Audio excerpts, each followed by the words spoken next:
Did you expect to make more progress than you have for the time you've been learning guitar? Every Hope guitar learner that I speak to thinks they just need to spend more time, be more disciplined, and practice more to really make progress. But it's not the answer. And today I'm going to show you why and the 10 unique principles to implement instead to 10x your guitar learning and finally make the progress and the breakthrough that you want to with your guitar playing without putting extra pressure on yourself, because it's just going to kill your enjoyment and the reason you're picking up the guitar in the first place.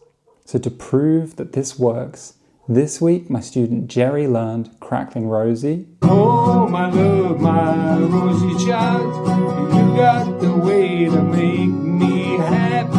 You and me, we go in style. Crackling rose, you're a starborn woman. You make me sing like a guitar humming. Dave learned Wild Horses.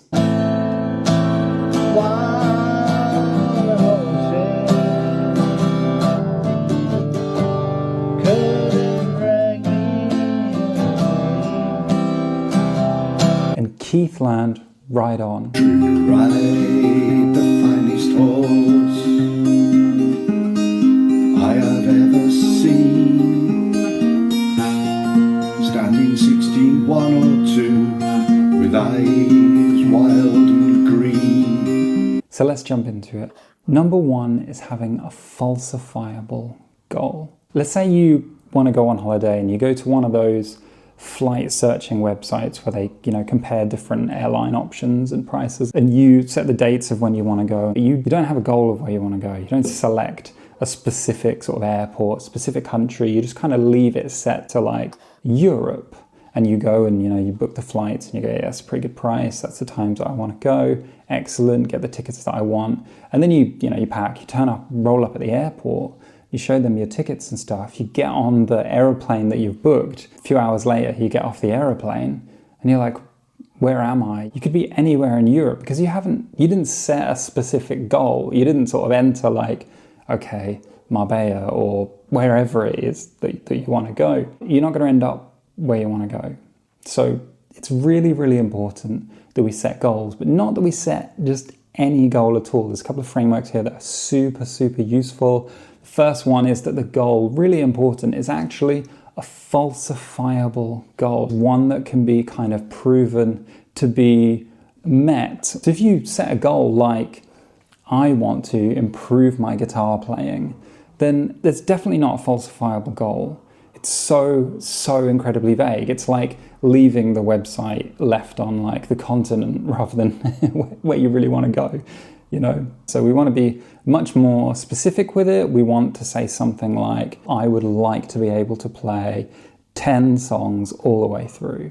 So it's a yes or no kind of question answer situation to prove whether the goal's been met or not. So the end of that, time or whatever you've been practicing, can you play 10 songs?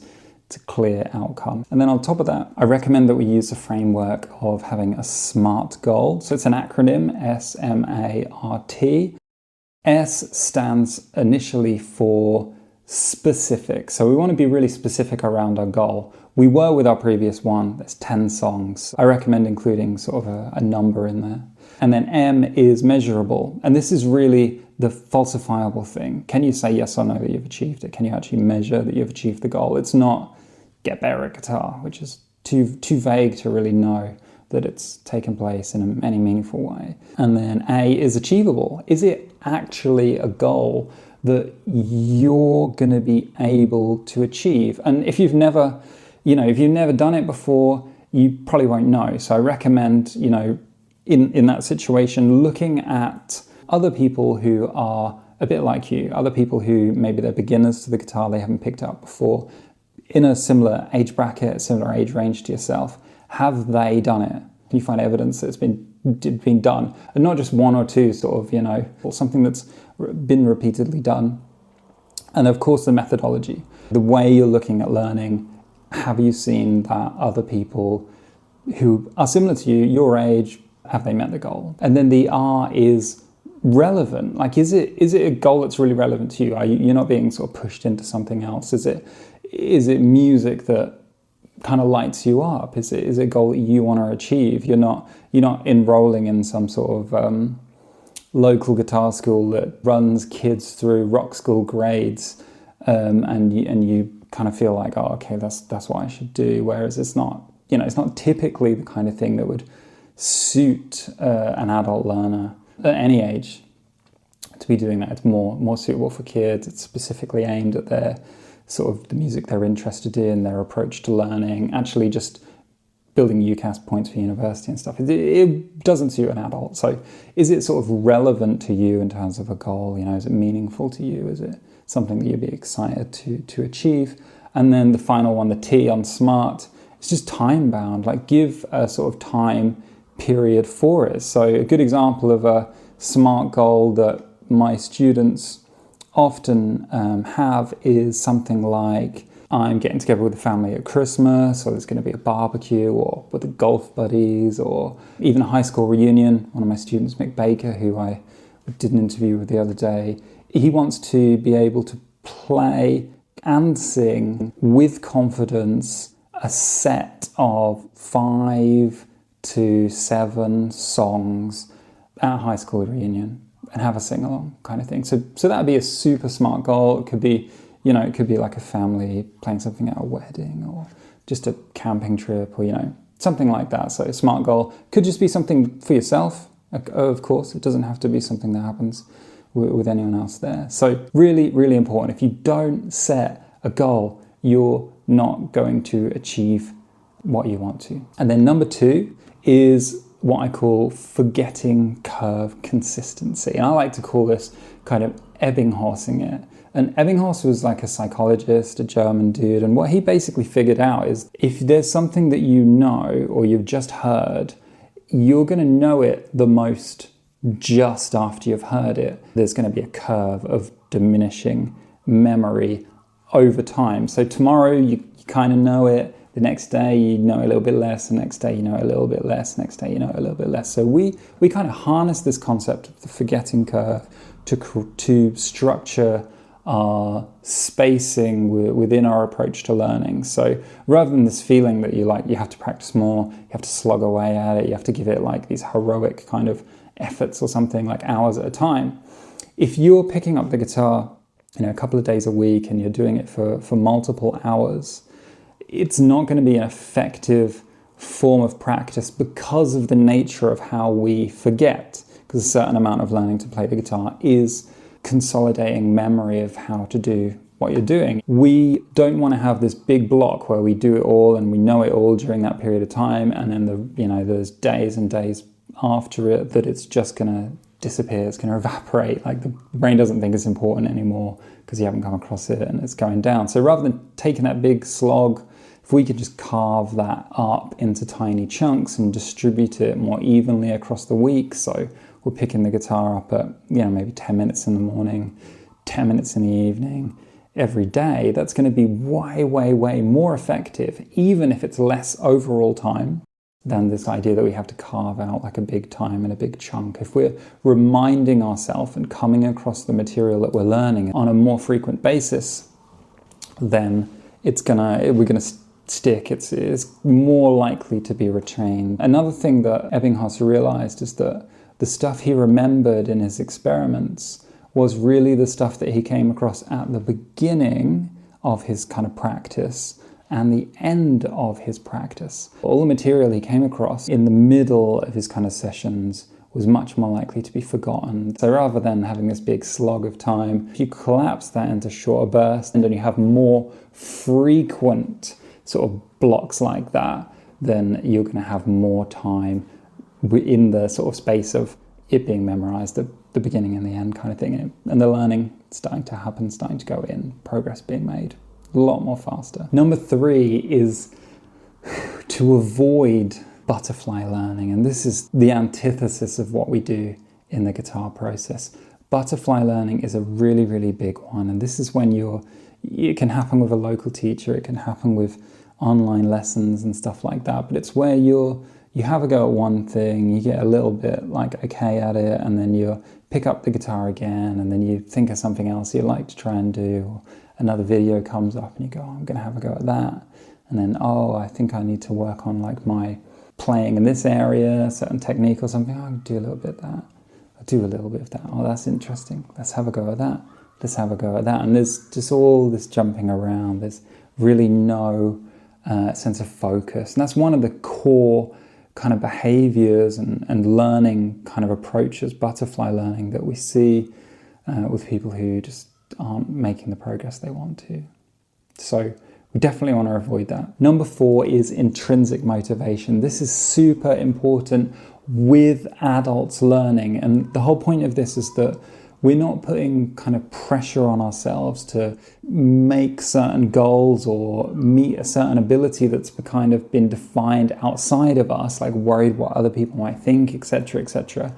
It's that our motivation for learning to play the guitar, and within the practice sessions themselves, as well as our overall, wanting to actually learn to play, it comes from inside of us. And the way we do this is we align the learning materials with really who we are and what we're about. I mean, by the time we reach, I work with people between 50 years old and 80 years old.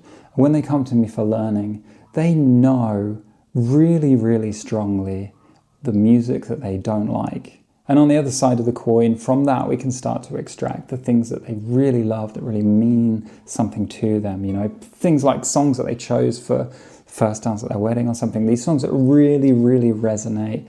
A song they played on the radio a lot when their daughter was born or something, is one of my students was learning that, and it was Prince, the most beautiful girl in the world. It's the stuff that really resonates. It's the music that lights you up. If you were a deadhead in the 70s, let's be learning some of that stuff. We're not approaching the guitar with this sort of rigid perfection, like I must do it, I must spend this amount of time with the guitar. It's not that. It's kindling the fire, it's the passion, it's the love of doing it. That's what works.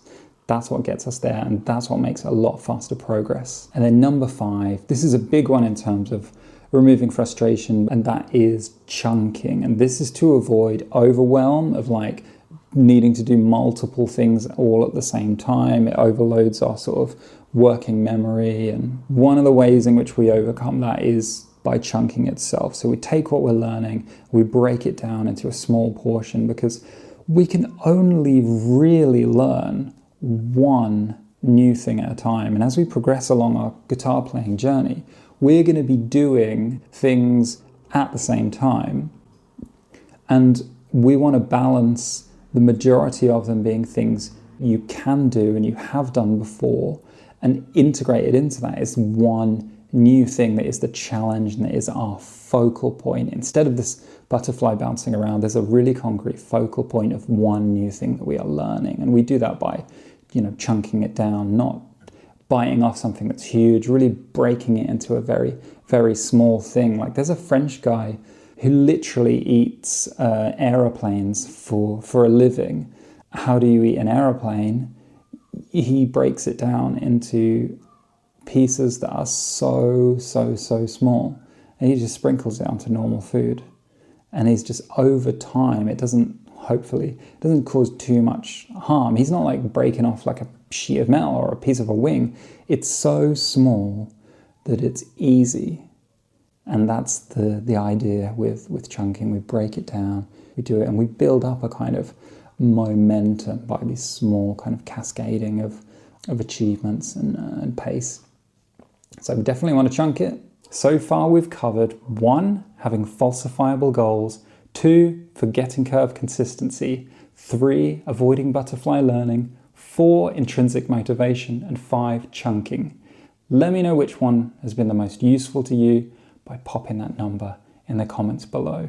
Number 6 is that we need to be learning and practicing in a sweet spot. And this sweet spot moves absolutely as you progress, and it's different on different things. It might be a certain level with your ability to strum in time. It might be a different level with your ability to change chords fluidly and quickly. But the sweet spot is like the Goldilocks zone. Like, it's not too easy that it's boring and it doesn't challenge you. We want challenge with our guitar playing, definitely.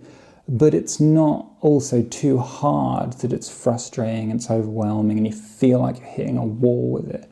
We need to keep the thing that we're learning and the thing that we've chunked down into the center of that, so that it is challenging, but it's achievable. And then when you've achieved it with, a burst of practice, you get the dopamine, you get the reward, and you've cracked it and you feel good and you're moving forward like that. Number 7, this is big too. This is feedback. So if your experience of learning is looking at an app or going from video to video to video, you're just being shown stuff. There's no real teaching going on, it's just demonstration. And there's absolutely no feedback happening where somebody who knows what they're doing, they've taken people through it before, they see and hear what's happening with your hands on your guitar, they see what the challenge is, they identify the things that need to be developed within what you're doing. They break it down, guide you through it, and, build it back up and integrate it into what you're doing. So that kind of feedback cycle is really, really crucial with learning to play the guitar. It doesn't happen if you're just learning, from videos and stuff like that. It doesn't necessarily happen in local lessons either. It's not just that feedback happens itself. Yes, we definitely want feedback, but if we're looking to keep the momentum going and make better progress, rather than having this kind of old way of learning where you have one lesson a week and one snapshot of feedback a week, we can do much, much better on that. I mean, imagine a situation where you go to like a local teacher once a week, they see what you're doing and they show you, they correct it, they show you how to do it properly and give you like something to practice and go away with. And then you go away and over the next 2-3 days, you nail the thing. You get it, you get comfortable with it, you've learned to do it. And then what are you doing for the next, let's say it takes you 3 days to nail it. What are you doing for the next 4 days? You're probably either repeating something that you can already do, which isn't really beneficial, or you might just, accidentally slip into the kind of butterfly thing and start jumping about and stuff like that. So 3 days, really, really good. 4 days, you're not making progress. And that ends up with a situation where the rate of progress is slow, it's gradual, if you are moving forward, if it is effective. But what we do in the guitar process, it's kind of more of a new way of learning. I deliver 2 different kinds of feedback with my students. The first one is what I call synchronous personal feedback, and that's like we jump on a mentorship call. We use Zoom, it's live, we do it 3 times a week. I can see exactly what's happening, guide you through the challenges you're facing, the step we need to put in place, the biggest leverage point. And because we're doing that 3 times a week, your progress is much more rapid than just checking in once a week, moving a little bit forward and spending the rest of the week sort of doing the same thing over and over again or jumping around. We really get this kind of effect of accelerated learning just from the synchronous personal guidance and feedback that we do. But outside of lessons, outside of mentorship calls, we also do something I call asynchronous personal feedback. So in between lessons, any challenges, whatever it is, any feedback that you want, you can record your hands on the guitar, ask me a question, make a quick video of it, and I'll guide you through that. So we keep the feedback loop tight and focused, and because we're accelerating around this feedback loop, the progress is much more rapid. So I'm recommending that you increase your feedback loop, not just have a feedback loop with the old way of learning, but you increase your feedback loop as much as you can. And the result of having a faster feedback loop is that we move from linear progress, where the effort you put in equals the effort that comes out kind of thing. The input equals the output, and you have this kind of linear growth and progress with your guitar playing over time. If we have a tighter feedback loop, what we get is we have exponential progress. That's the effect that it has. And then number 8 is we absolutely want a clear and structured approach in your learning. So none of that jumping around, none of this, what am I going to do on the guitar today? Or just doing the same thing over and over again. The clear, structured approach, a big part of this is really about the order or the sequence of what we're learning. So we're not trying to nail a bar chord, or get comfortable, or get a nice clean bar chord, or master some scales or positions of the pentatonic, or understand theoretical concepts when we're not playing like a recognizable song all the way through. Obviously, those things, I say obviously, but I know it's happening all the time. We don't want to be learning things that we're not going to be using to make music immediately. And then that's what governs what we learn, and we build and build our skills from there. So it's really about the sequencing of what we learn so that we condition the hands over time. We develop our skills stage by stage. If we're skipping steps and we're learning things out of order, that's one of the reasons that the frustration comes in, because we haven't learned the kind of building blocks or the prerequisite skills or steps to put together the thing we're trying to put together, and that feels hard. I learned the importance of a clear, structured approach, not just through teaching my students and the mentorship, working with them together now. I've been teaching people, adults, to play the guitar longer than I haven't been. But it was also a really personal thing to me as well, because I grew up in a household where nobody sang, nobody played a musical instrument in my immediate family or my extended family, and nobody really kind of listened to music much. There wasn't sort of music being played in the house or anything like that. It was occasional, like my dad would listen to some of Rod Stewart's acoustic stuff in the car, and we'd hear it on like a fishing trip on a Saturday or something like that. And that was it. There was very little music. I didn't feel talented or like I had it in me or in my blood or anything like that. And then when I went to school, and I was just told by the teachers, that one particular music teacher, that I just couldn't sing. Like I wasn't musical. And I wasn't even allowed to choose music as a subject to focus on, which is, you know, pretty funny looking back now, but at the time, like, pretty unfair too. So learning to play the guitar for me was a real struggle. Like, it didn't make sense at all. I was jumping around.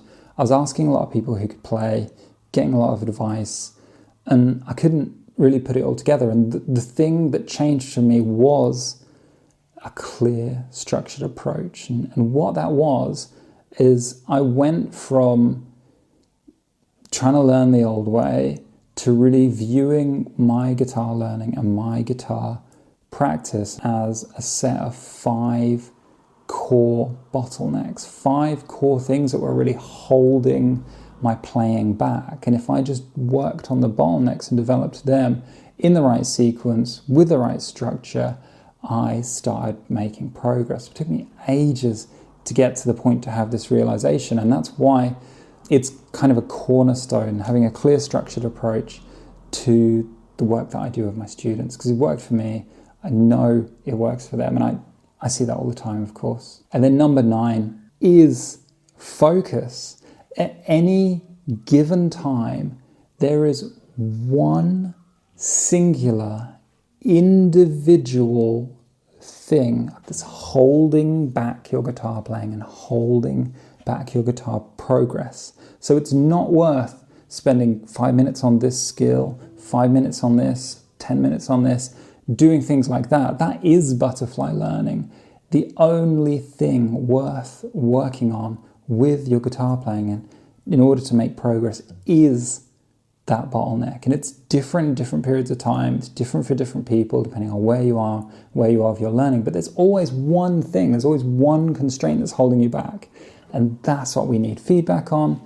That's what we need to spend our time and development on, the bottlenecks, in order to really move forward. And then number 10, it needs to be said, number 10 is really about kind of mindset and how you feel about it.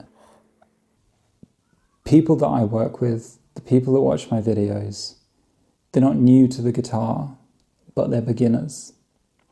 And what I mean by that is they pick the guitar up multiple times in their lives. They've had guitars, they're hanging on the wall, they've gone up in the loft, they've put them away, they've sold them, and they still want to do it. They still want to learn to play, and they can't do it. It's frustrating. Something's holding them back, and they start to lose, or sometimes they've never had, the belief that they will be able to do it. And you never know unless you try. And I don't mean try like dabble, like pick it up for 2 minutes and say, oh, I don't have it in me, I can't do it. I mean like be in this situation where you realize if you don't take this seriously now and give it something and really have skin in the game and the desire and the passion to pick up the guitar and give it a concerted effort now, you realize that it's never going to happen. You've reached that point in your life, you've reached that age, it's a kind of a now or never thing. You never know if you're going to do this unless you give it that go. And it's really down to you. It's not your age that's holding you back. It's not your hands. It's not typically the guitar you've got. It's not some experience you've had. It's not other people. It's you can do this. Usually people in this situation, they're what in the process what we call a hope-based guitar learner, hoping that it's just going to come together. If I just watch another video and try that, it's going to come together and I'll be able to do it. I hope it will. I'll pick the guitar up again and let's see what happens. And it doesn't work. We need to make the shift and the transition from a hope-based learner to an inevitable guitar player, where you have the self-belief that you can learn to play the guitar and you're going to pick up the guitar every day for the rest of your life. And the way we develop that belief is by getting you to the point where you prove to yourself that you can do this. I have full faith in you. I've seen it too many times to know. So there we go. If you're interested in finding out how I'm teaching and mentoring my students to confidently play between 2 to 5 complete recognizable songs each month in the guitar process, click the link in the comments below to watch the video on that. Please go ahead, click like, click subscribe, and if this video resonated with you, you're gonna love this one.